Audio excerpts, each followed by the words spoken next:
আর 5টা নারী যেভাবে তাদের স্বামীকে ভালোবাসে, আমিও আমার স্বামীকে সেরকম ভালোবাসবো।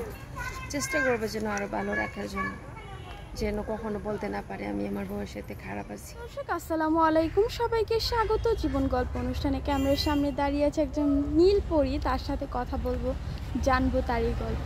আসসালামু আলাইকুম আপু। ওয়ালাইকুম আসসালাম। আসসালামু আলাইকুম। কেমন আছেন আপু? আপনার নাম? আমার নাম নীলা। আমার বাড়ি সিলেট থেকে আসছে। বয়স 28+, 29 চলে। 29।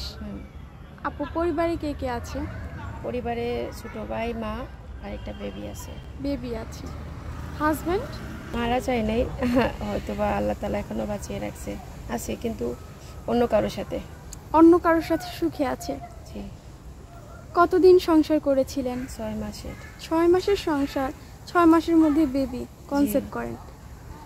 আল্লাহ তাআলার ইচ্ছা ছিল তাই হয়ে গেছে। আপু এখন বেবির বয়স কত? বর্তমানে 8 বছর চলে। 8 বছর চলে। এতদিন কি সিঙ্গেলই ছিলেন? এখনো সিঙ্গেল আছি। আপু কার কাছে আছেন? পরিবারের কাছে? জি। হাজবেন্ড যখন বিয়ে করে তখন মানে যখন শুনতে পেরেছিলেন তখন এর অনুভূতি কেমন ছিল? আসলে আপু প্রথমে তার সাথে মানে তার ওই মেয়েটার সাথে পরকীয়া ছিল, আমি জানতাম না।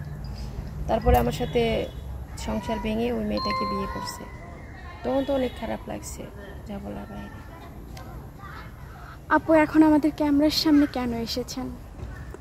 আসলে আপু একজন ভালো মনের মানুষের জন্য আসছি। ভালো মনের মানুষ কিভাবে বুঝবেন তার মন কেমন? আসলেই সেটা আসলে বোঝা সম্ভব না, কিন্তু কথাবার্তা বললে বুঝতে পারবো। তার বয়স কেমন হতে হবে, দেখতে কেমন হতে হবে? মাশাআল্লাহ, আপনি কিন্তু অনেক লম্বা চূড়া। প্রিয় দর্শক, আপনারা দেখতে পাচ্ছেন আপনি কিন্তু অনেক লম্বা। তার বয়স কেমন হতে হবে? আপু বয়স যেমনই হোক, বয়স দিয়ে তো আমি ভাত খাবো না। আমি তার মনটা দেখবো যে আসলে মানুষটা কেমন, তার ভিতরে ভালোবাসা কেমন, সে আমার সাথে থাকবে কি না, এতটুকু দেখতে চান। আপনার সাথে যোগাযোগ করবে কিভাবে? আপনার মাধ্যমে যোগাযোগ করতে। আমাদের মাধ্যমে।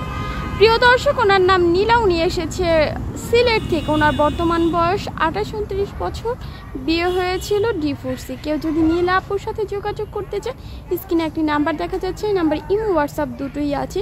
ইমো বা হোয়াটসঅ্যাপ নাম্বারে আপুর একটি ছবি স্ক্রিনশট মেরে পাঠিয়ে দিবেন, অবশ্যই আমরা যোগাযোগ করিয়ে দিব। আপু নামাজ কালাম পড়া হয়? হ্যাঁ আপু পড়ি ইনশাল্লাহ। বাংলা কতদূর পড়ার সুযোগ পেয়েছিলেন? মানে এসএসসি পরীক্ষা দেই নাই আর কি। দেন নাই? জি। আরবি পড়তে পারেন? হ্যাঁ পড়তে পারি। বিবাহিত, বউ চলে গেছে বা বউ মারা যায় অনেকের, এমন কোনো ভাই যদি আপনাকে বিয়ে করতে চায়? আপু দেখেন, আমিও তো বিবাহিত, তাই না? যদি তার বউ মারা যায় বা চলে যায়, এটা তো তার দোষ না, এটা যে চলে যায় তার দোষ। ঠিক আছে, এখন আমাকে বিয়ে করলে আমার কোনো সমস্যা নেই। সমস্যা নেই? জি না। আপনার তো বাচ্চা আছে, তার বাচ্চা থাকলে আপনি মেনে নেবেন? হ্যাঁ অবশ্যই, যদি উনি আমারটা মেনে নিতে পারে, আমি ওনারটা কেন নিতে পারবো না?